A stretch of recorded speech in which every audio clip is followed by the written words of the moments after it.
Hello students. सो ये आज हमारा जो है वो 23rd लेक्चर है। 23rd या 24th लेक्चर है ये।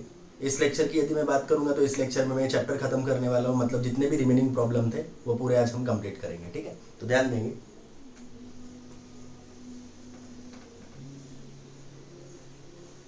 Prove that the combined equation of pair of lines passing through origin.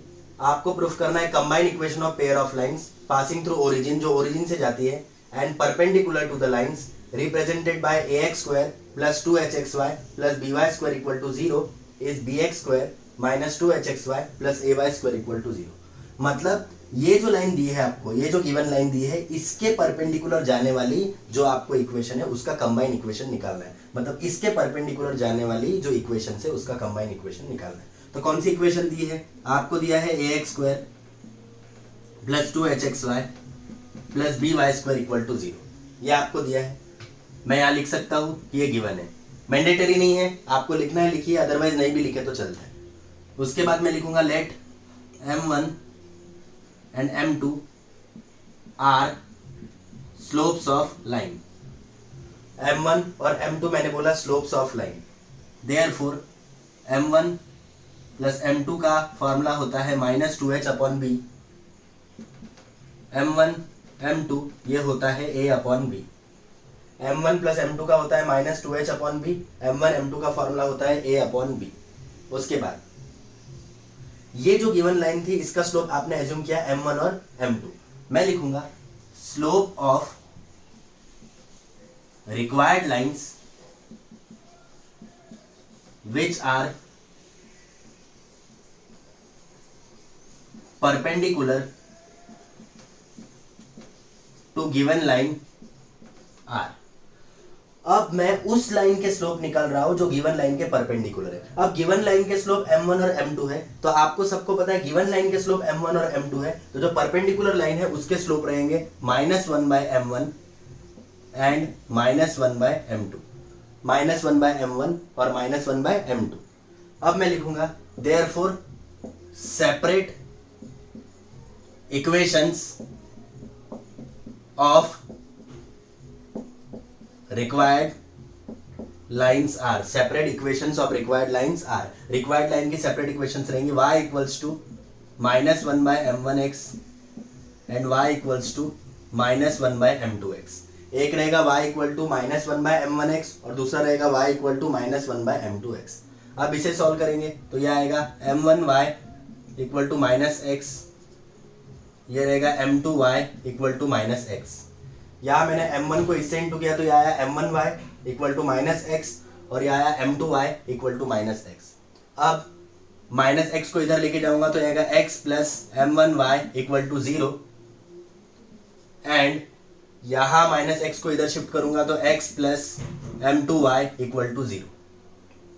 Therefore joint equation या कंबाइंड इक्वेशन व्हाटएवर, यहाँ हमें कंबाइन बोला है तो आप कंबाइन भी लिख सकते थे। देयरफॉर जॉइंट इक्वेशन, ये u है ये v है, सबको पता है जॉइंट इक्वेशन का फॉर्मूला होता है u into v equals to 0। मतलब आएगा x plus m1y x plus m2y equals to 0। दो ब्रैकेट है, सेकंड ब्रैकेट को दो बार लिख देता हूं। फर्स्ट ब्रैकेट को ब्रेक करता हूं, मतलब आएगा यहाँ x प्लस m1y। अब x से मैं इस ब्रैकेट को मल्टीप्लाई करता हूं तो यह आएगा x स्क्वायर प्लस m2xy, यह आएगा m1xy, यह आएगा m1 m2y square equal to 0। यहां आएगा x स्क्वायर, इन दोनों में से आप xy निकालिए कॉमन तो यह आएगा m2 प्लस m1 आएगा। यहां से xy कॉमन निकाला तो यहाँ m2 बचा, बीच में प्लस, यहाँ से xy निकला तो m1 plus m1 m2y square equals to 0। तो यहाँ आएगा x स्क्वायर प्लस, मैं यहाँ m1 प्लस m2 की वैल्यू पुट करूंगा, m1 प्लस m2 की वैल्यू यहाँ पर है -2h अपॉन बी बचा xy प्लस m1 m2 की वैल्यू है यहाँ a अपॉन बी बचा y स्क्वायर इक्वल टू 0। तो ये आएगा x square plus into minus minus 2h upon b x y plus a upon b y square equal to 0। अब मैं लिखूंगा यहां multiply equation by b square. मैं जो ये इक्वेशन है इसको मल्टीप्लाई करता हूं, आंसर में हमें बी चाहिए ना यहाँ, तो मैं सिर्फ बी से मल्टीप्लाई करता हूँ, सॉरी बी स्क्वायर से नहीं, बी से। क्योंकि पता कैसे चला, एक्स स्क्वायर के सामने आपको बी चाहिए, यहाँ एक्स स्क्वायर अवेलेबल है तो सिर्फ बी से इंटू करो। बी से इंटू करोगे तो मैं डायरेक्ट कर रहा हूँ, इसको बी से इंटू करेंगे तो आएगा बी एक्स स्क्वायर माइनस इसको बी से इंटू करूंगा तो बी के साथ बी कैंसिल होके आएगा 2h(xy) प्लस इसको बी से इंटू करूंगा तो बी के साथ बी कैंसिल यानी ay² equal to 0। This is your final answer. देख लेंगे इसे एक बार। अब इस क्वेश्चन की तरफ ध्यान देंगे। This is question number 26। If the equation, कौन सी इक्वेशन दी है, ax² minus y² plus 2y plus c equals to 1 दिया है। इसको आप लिखोगे ax² minus y² plus 2y plus c minus 1 equals to 0 लिखोगे, मतलब यहाँ पे c माइनस 1 इक्वल्स टू 0 आएगा। Represent a pair of perpendicular line, आपको बोल रहा है कि ये रिप्रेजेंट कर रहा है पेयर ऑफ परपेंडिकुलर लाइन, तो आपको यहाँ पर बोल रहा है फाइंड a एंड c, यहाँ पे a और c का वैल्यू निकालना है। ये बहुत ईजी है, आप इसे समझने की कोशिश करेंगे, काफी इजी प्रॉब्लम है। ये देखिए, सबसे पहले तो आपको बोल रहा है कि ये क्या रिप्रेजेंट कर रहा है, पेयर ऑफ परपेंडिकुलर लाइन, तो आपको a और c का वैल्यू निकालना है। तो मैं लिखूंगा कंपेयर अबव यानी ऊपर दी गई equation with capital ax² plus 2hxy plus by² plus 2gx plus 2fy plus c equals to 0। यहाँ सारे कैपिटल में कंपेयर कर रहा हूं मैं ताकि कंफ्यूजन ना हो किसी प्रकार का। तो ये देखेंगे, यहाँ x² के सामने स्मॉल a, यहाँ पे x² के सामने कैपिटल a, मतलब कैपिटल a का वैल्यू है स्मॉल a, कैपिटल a का वैल्यू है स्मॉल a।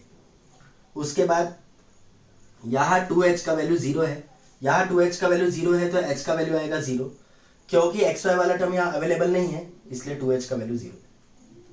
y² के सामने b है, यहाँ y² के सामने क्या है, माइनस है, तो मैं लिखूंगा b इक्वल्स टू -1, ये स्मॉल y है बेटा, तो b का वैल्यू -1। यहाँ x वाला टर्म अवेलेबल नहीं है, मतलब 2g का वैल्यू 0, तो g का वैल्यू भी 0। यहाँ 2f है, यहाँ 2 है, 2f का वैल्यू 2 यानी f का वैल्यू 1। कांस्टेंट टर्म की वैल्यू है c माइनस 1, तो यहाँ लिखूंगा capital C equal to small c minus 1। Question की कंडीशंस देखेंगे। इक्वेशन रिप्रेजेंट कर रही है पेयर ऑफ परपेंडिकुलर लाइन, तो मैं लिखूंगा equation represents pair of perpendicular line. Equation represent कर रही है pair of perpendicular line, therefore a plus b equal to 0। ये सभी को पता है कि कोई भी इक्वेशन रिप्रेजेंट करती है परपेंडिकुलर लाइन तो capital a plus capital b equal to 0। यदि मैं स्मॉल लेटर में कंपेयर किया रहता तो small a plus small b equal to 0। तो यहाँ कैपिटल a की वैल्यू है a small a plus capital b की वैल्यू है -1 इक्वल टू 0, तो यह आएगा a -1 equal to 0 plus into minus -1 equal to 0, तो यहाँ आएगा a इक्वल्स टू 1। ऑब्जर्व करेंगे, यहाँ आएगा a इक्वल्स टू 1, क्योंकि -1 उधर लेके गया तो +1 आया, तो स्मॉल a का वैल्यू 1 आया, a आ गया। अब c निकालना है। c कैसे निकालेंगे, मैं ऑलरेडी बता चुका हूँ कि कोई भी इक्वेशन यदि pair of straight line represent करती है, परपेंडिकुलर लाइन रिप्रेजेंट करती है, मतलब वो पेयर ऑफ स्ट्रेट लाइन भी रिप्रेजेंट करती है। तो मैं लिखूंगा equation also represents pair of straight line. Equation और क्या रिप्रेजेंट करती है, pair of straight line. Therefore ABC plus 2FGH minus AF² minus BG² minus CH² equal to 0। अब मैं यहाँ वैल्यू पुट कर देता हूँ, ABC की वैल्यू रखता हूँ, A का वैल्यू है यहाँ पे स्मॉल a, कैपिटल B का वैल्यू है -1, C का वैल्यू है small c -1 plus 2 into f का वैल्यू है 1, G का वैल्यू 0, H का वैल्यू भी 0, माइनस a ए का value small a, f square मतलब 1 square, minus b g square, b का वैल्यू -1, जी स्क्वायर, जी का वैल्यू 0 है, 0 square, minus c h square, c का वैल्यू है स्मॉल सी -1, एच का वैल्यू है 0 इक्वल टू 0। तो ये ए की वैल्यू यहाँ पुट कर देता हूँ, तो ए की वैल्यू 1 है, ये -1 है, ये आया सी -1। यहाँ ऑब्जर्व करेंगे 0 इंटू एनीथिंग 0 आएगा, माइनस ए का वैल्यू 1, 1 का स्क्वायर 1, यहाँ माइनस इंटू माइनस प्लस भी करते हो तो भी 0 का स्क्वायर है, 0 का स्क्वायर 0 आएगा और 0 इंटू एनीथिंग 0, यहाँ पे भी 0 इंटू एनीथिंग 0 इक्वल टू 0। अब यहाँ देखेंगे तो ये देखिए प्लस इंटू माइनस -1, ब्रैकेट में बचा सी -1, ये 0 स्किप किया, यहाँ आया -1 इक्वल टू 0। अब मैं -1 से अंदर इंटू करता हूँ तो आएगा -c + 1 -1 इक्वल टू 0। ये ऑब्जर्व करेंगे अच्छे से, -1 से इंटू किया क्योंकि ये प्लस इंटू माइनस -1 हुआ, ये ब्रैकेट में बचा था c -1, ये 0 स्किप किया, ये -1 लिखा, ये 0 स्किप किया, तो -1 से अंदर इंटू किया तो आया -c + 1। अब देखिए 1 के साथ 1 कैंसिल, तो -c इक्वल टू 0 आया, तो यहाँ आया c का वैल्यू 0। तो फाइनल आंसर आएगा a is 1 and c is 0। देख लेंगे इसे एक बार। ये जो है ये क्वेश्चन नंबर 6 है मिसलेनियस का, जो स्किप किया था क्योंकि थोड़ा सा ये डिफरेंट था।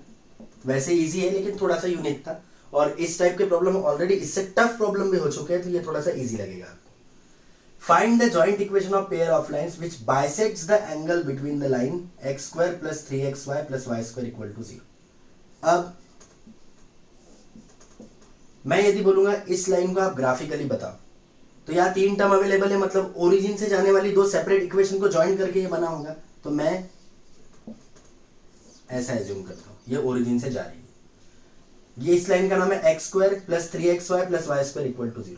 तो find the joint equation of pair of lines बोल रहा है which bisect the angle between the line x² + 3xy + y² equal to 0। इसके पहले भी आपने ऐसा सॉल्व किए, लेकिन उस समय आपको इक्वेशन नहीं दी थी, वो दी थी ax² + 2hxy + by² equal to 0। तो आपने 2 इक्वेशन माने थे, एक y इक्वल टू m1x और एक y इक्वल टू m2x, यदि आपको याद होगा तो प्रीवियस लेक्चर में। पर यहाँ पे क्योंकि आपको इक्वेशन दी है तो आप इससे सेपरेट इक्वेशन निकाल सकते हो। तो इसका जो एंगल रहेगा बोलते हैं उसका बाइसेक्टर जो है, find the joint equation of pair of line which bisects the angle between the line, angle को बाइसेक्ट करने वाले का जॉइंट इक्वेशन निकालना है। तो ये देखो मैं ऐसा मान के चलता हूं कि ये बाइसेक्टर है और इस पर कोई पी पॉइंट है जिसके कोऑर्डिनेट है x और y। मैं आपको ऑलरेडी बता चुका हूं कि इन दोनों का डिस्टेंस सेम होता है। तो अब मेरा पहला एम रहेगा कि मैं ये वाली इक्वेशन और ये वाली इक्वेशन की वैल्यू निकालूं। इसको मैं y इक्वल टू m1x नहीं बोलता हूं, क्योंकि ये इक्वेशन से मैं ये 2 सेपरेट इक्वेशन निकाल सकता हूं। मैं आपको ऑलरेडी बता चुका हूं कि आपको जॉइंट इक्वेशन दी है तो सेपरेट इक्वेशन कैसे निकाल सकते हैं। तो लाइन क्या दी है, x² + 3xy + y² equals to 0। आपको फैक्टर निकालने हैं, आपको इक्वेशन में ऑल एक बार चेक कर लेता हूं। मैंने इक्वेशन थोड़ा सा रॉन्ग लिखा है, यहाँ पे 2 चाहिए, अदरवाइज पूरा प्रॉब्लम हमारा रॉन्ग हुआ रहता। हमें ऐसे फैक्टर लेने हैं जिसको इनटू करके +2 आना चाहिए और ऐड करके +3 आना चाहिए, ऐड या सबट्रैक्ट करके व्हाटएवर। तो इसको लिखूंगा मैं 2 और 1, क्योंकि 2 + 1 इज 3 एंड 2 1s are 2। तो यह आएगा x² + 2xy + 1xy + 2y² equal to 0। यह आया x², 3 को लिखा +2xy + 1xy + 2y² equal to 0। यहां से मैं x कॉमन लेता हूं तो यह आएगा x + 2y। मैंने यहां से x कॉमन लिया तो आया x + 2y, प्लस यहां से y कॉमन लिया तो यहां पे भी आएगा x + 2y इक्वल्स टू 0। ये 2 टाइम्स है इसलिए 1 time as per the rule of equation. ये बचा x + y इक्वल टू 0। तो यह आया x + 2y equal to 0 and x + y equal to 0। ये सेपरेट इक्वेशन है हमारी जॉइंट इक्वेशन की, x + 2y इक्वल टू 0 और इसका नाम है x + y इक्वल टू 0। मैं यहाँ पे a नाम देता हूँ, मैं यहाँ पे b नाम देता हूँ। तो मैं बोलूँगा let P x comma y is any point at bisector OP. OP नाम के बाइसेक्टर जो है, या बाइसेक्टर एट बाइसेक्टर, खत्म। पी एक ऐसा पॉइंट है जो बाइसेक्टर पर है, और हमें यह पता है कि लाइन से पी से ए का डिस्टेंस और पी से बी का डिस्टेंस सेम होता है। तो since point at bisector is equidistance from the line, equidistance रहता है लाइन से, therefore P A equals to P B. P से लेके ए और पी से लेके बी दोनों का वैल्यू सेम होगा। लास्ट प्रॉब्लम है इस टाइप का, इसलिए जिसको भी इसके प्रीवियस प्रॉब्लम में डाउट होगा वो डिस्टेंस निकालने में वो अच्छे से समझेंगे। ये देखेंगे और एक बार बताता हूँ। फॉर एग्जाम्पल, ये कोई पॉइंट है जिसके कोऑर्डिनेट है x1 y1 और ये लाइन है ax plus b y plus c equal to 0। यहाँ ऑब्जर्व करेंगे, x के सामने वाले को a कहते हैं, y के सामने वाले को b कहते हैं। तो आपको यदि इन दोनों के बीच का डिस्टेंस निकालना है तो आप लिखते हो a x1 मतलब x की जगह x1 plus b y1 plus c upon under root of a square plus b square. तो a और b कौन से, जो x और y के सामने थे वो। तो वैसे ही pa का डिस्टेंस निकालना है pa का, तो नोट करो p के कोऑर्डिनेट है x y और ये लाइन जो है इसका वैल्यू है x प्लस 2y। तो आप लिखेंगे pa equals to mod x की जगह x1 लिखना पड़ता है, लेकिन x1 की वैल्यू भी x है, तो ये x प्लस 2 y की जगह y1, लेकिन y1 की वैल्यू भी y है तो y upon under root of a square plus b square. a की वैल्यू 1 है 1 स्क्वायर, b की वैल्यू 2 है 2 स्क्वायर। तो pa आएगा x plus 2y upon under root of 1 plus 4। तो pa equal to x plus 2y upon root 5। Same मैं P B निकाल देता हूं, तो ये p है जिसके कोऑर्डिनेट है एक्स वाई, और ये जो लाइन है इसके कोऑर्डिनेट है x plus y equal to 0। इसकी यदि मैं बात करूंगा तो इसका डिस्टेंस निकलेगा x की जगह x1, लेकिन x और x1 सेम है तो x ही आएगा, सेम y आएगा upon under root of a square plus b square होता है। तो ये देखिए मैं यहां लिखता हूं P B equal to x plus y upon under root of a की वैल्यू 1 है 1 स्क्वायर, b की वैल्यू भी 1 है 1 स्क्वायर। तो यहां आएगा P B equals to mod x plus y upon under root of 1 plus 1। 1 plus 1 इसलिए आया क्योंकि 1 का स्क्वायर 1 है, ये भी 1 का स्क्वायर 1 है। तो यह आएगा P B equal to mod x plus y upon under root 2। P A भी आ गया है और पी बी भी आ गया है, तो इक्वेशन 1 में आप वैल्यू पुट करके आंसर निकाल सकते हैं। तो इसका आंसर आएगा, यहां ध्यान देंगे, मैं लिखूंगा इक्वेशन 1 बिकम्स, पी ए की वैल्यू रखते हैं, पी ए की वैल्यू है mod x plus 2y upon under root 5।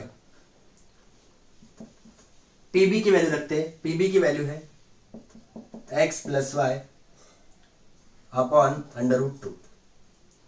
अब मैं यहां लिखूंगा squaring both side, squaring both side. तो यहां आएगा x प्लस 2y का होल स्क्वायर नीचे रूट 5 का होल स्क्वायर। यहां आएगा x प्लस वाई का होल स्क्वायर नीचे रूट 2 का होल स्क्वायर। अब यहां मैं a प्लस बी का होल स्क्वायर का फॉर्मूला लगाता हूं, जो होता है x a square plus 2ab plus b square.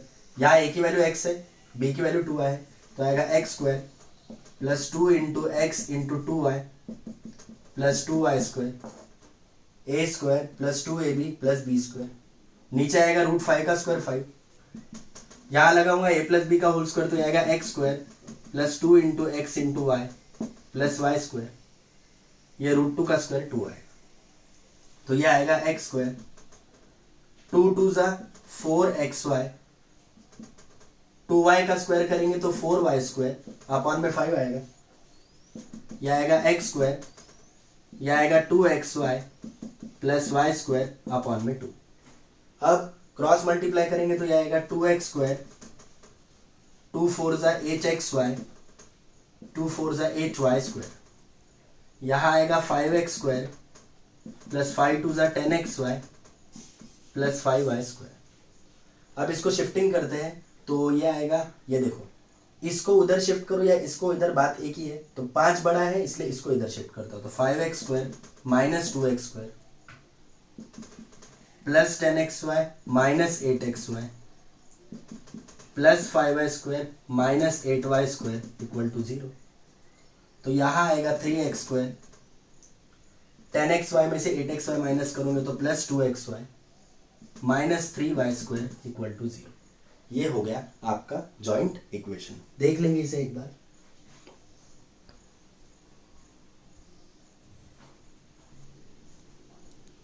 अब आज आप इस क्वेश्चन की तरफ ध्यान देंगे। यहां बोल रहा है show that each of the following equation represent a pair of straight line. पर यहां पर तीन टर्म वाला ही स्ट्रेट लाइन दिया है, आपको जॉइंट इक्वेशन दिया है। अब तक आपने क्या देखा? अब तक आपने देखा कि यदि इक्वेशन लंबी है, मतलब ax square plus 2hxy plus by square plus 2gx plus 2fy plus c equal to 0, इस फॉर्म में इक्वेशन रही तो इक्वेशन यदि रिप्रेजेंट करती है पेयर ऑफ स्ट्रेट लाइन तो उसका इक्वेशन रहता है abc plus 2fgh minus af square minus bg square minus ch square equal to 0। वो उसके लिए होता है। पर इसकी यदि बात करूंगा तो यहाँ पे तो 3 ही टर्म है। तो 3 टर्म में ऐसा क्या रहेगा वो मैं आपको बता देता हूं, जब 3 वाला जॉइंट इक्वेशन आपको दिया रहेगा। तो सबसे पहला x square plus 2xy minus y square equal to 0। मैं लिखूंगा compare equation with ax square plus 2hxy plus by square equal to 0। जब आप इसे कंपेयर करेंगे तो a का वैल्यू आएगा 1, 2h का वैल्यू आएगा 2, मतलब h का वैल्यू 1 आएगा।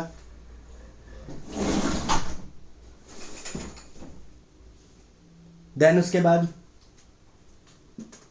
b की बात करूंगा तो b का वैल्यू आएगा -1। कभी भी 3 टर्म वाला जॉइंट इक्वेशन रहा छोटा सा तो h square minus a b की वैल्यू निकालनी पड़ती है, और h square minus a b की वैल्यू 0 या 0 से बड़ी रही तब वो रिप्रेजेंट करता है पेयर ऑफ स्ट्रेट लाइन। तो मैं यहां निकाल देता हूं h square minus a b. h की वैल्यू 1 है, 1 square minus a b, a का वैल्यू 1 है, b का वैल्यू -1 है। तो यह आएगा 1 का square 1, minus into minus plus, 1 1 जा 1, 1 और 1 कितना होता है? 2 होता है। तो मैं बोलूंगा h square minus a b की वैल्यू 0 से बड़ी है। h square minus a b की वैल्यू 0 से बड़ी है। क्यों 0 से बड़ी है? क्योंकि वैल्यू 2 आया। Therefore equation represents pair of straight line. इसलिए इक्वेशन रिप्रेजेंट कर रहा है क्या? Pair of straight line. Equation क्यों pair of straight line represent कर रहा है? क्योंकि h square minus a b का वैल्यू 0 से बड़ा है। सेकेंड क्वेश्चन की तरफ बढ़ते हैं। 4x square plus 4xy plus y square equal to 0। इस क्वेश्चन की तरफ ध्यान देते हैं।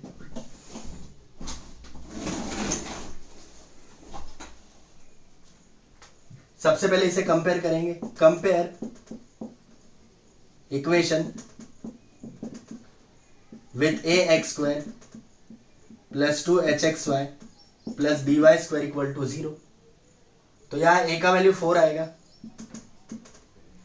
2h का वैल्यू 4 आएगा, मतलब h का वैल्यू 2 आएगा, b का वैल्यू 1 आएगा, b का वैल्यू 1 आएगा। अब यहाँ निकालता हूँ h square minus a b, h का वैल्यू 2 है यानी 2 square minus a b, a का वैल्यू 4, b का वैल्यू 1 है। 2 का स्क्वायर 4 आता है, माइनस 4 1 जा 4 आता है, कितना आया? 0 आया।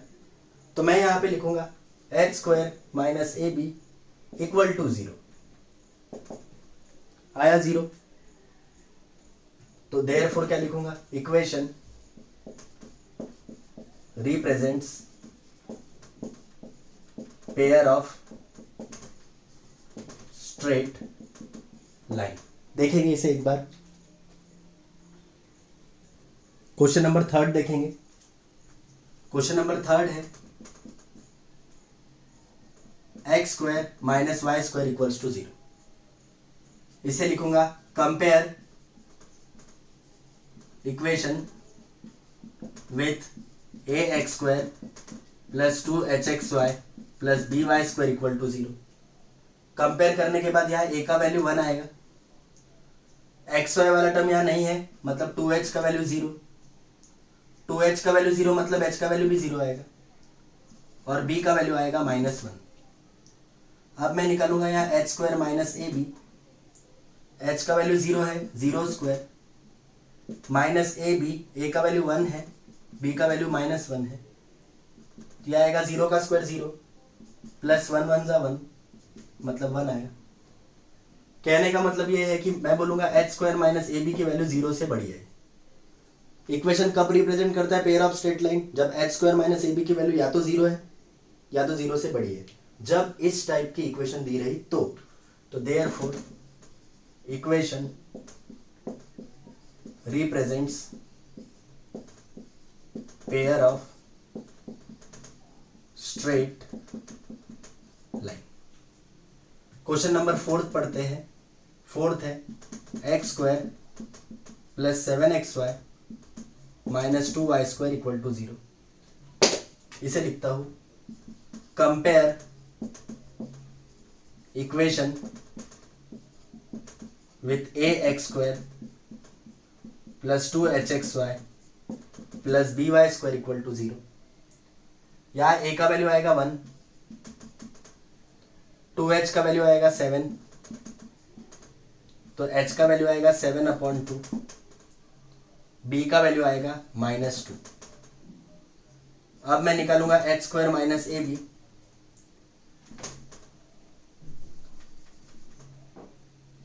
h square minus a b, h का वैल्यू है 7/2 का स्क्वायर माइनस ए का वैल्यू लगेगा 1, b का वैल्यू आएगा -2, 7/2 का स्क्वायर आएगा 49/4 प्लस 2 होगा। इसे सॉल्व करेंगे तो अपॉन में कुछ नहीं आने 1, क्रॉस मल्टीप्लाई और नीचे का मल्टीप्लाई 49 प्लस 8/4, तो यह आएगा 57/4। कहने का मतलब है h square minus a b is greater than equals to 0 रहेगा या फिर ग्रेटर देन 0 रहेगा। आप इसको बोल सकते हैं कि ये ग्रेटर देन 0 है। Therefore equation represents pair of straight line. अब लास्ट क्वेश्चन पढ़ते हैं इसी का। क्वेश्चन नंबर 5 है x square minus 2√3xy minus y square equal to 0। मैं लिखूंगा इसे compare equation with a x square plus 2hxy plus by square equal to 0। तो यहां आएगा a का वैल्यू 1, 2h का वैल्यू आएगा -2√3, 2 के साथ 2 कैंसिल करोगे तो h आएगा -√3, b का वैल्यू -1। यहां मैं निकालूंगा h square minus a b, h का वैल्यू आएगा -√3 का square minus a b, a का वैल्यू 1, b का वैल्यू -1, तो ये -√3 का स्क्वायर आता है +3, माइनस इंटू माइनस प्लस 1 1 जा 1 आएगा, 3 + 1 4 होता है। ये वैल्यू है h square minus a b. तो h square minus a b का वैल्यू 4 आया। मैं बोलूँगा h square minus a b का वैल्यू 0 से बड़ा है। Therefore equation represents pair of straight. देख लेंगे इसे एक बार।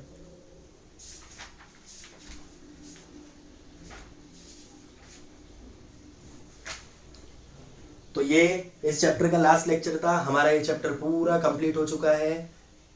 23 या 24 पार्ट में ये लेक्चर में चैप्टर कंप्लीट हुआ। ये इस चैप्टर में बहुत सारे वेरिएशंस थे, तो आप प्लीज़ इसको पार्ट वाइज अच्छे से पढ़ेंगे। लेकिन इस चैप्टर में जो प्रॉब्लम ऑलरेडी मिसलेनियस से रिलेटेड थे वो एक्सरसाइज के साथ ही लिए गए हैं, तो आप कंफ्यूज नहीं होइएगा। आपको पार्ट में टाइटल में दिख जाएगा कि कौन सा प्रॉब्लम किस समय सॉल्व किया है। टाइटल में मेंशन किया हुआ है कि एक्सरसाइज के साथ साथ मिसलेनियस का कौन सा प्रॉब्लम पढ़ाया हुआ है। तो प्लीज़ आप इसे समझिए, और आपको कुछ भी डाउट रहेगी तो कमेंट सेक्शन में ज़रूर लिखिएगा। अदरवाइज इसे पढ़ते रहिए, काफ़ी स्कोरिंग चैप्टर है। नेक्स्ट लेक्चर में हम नया चैप्टर स्टार्ट करेंगे। Thank you.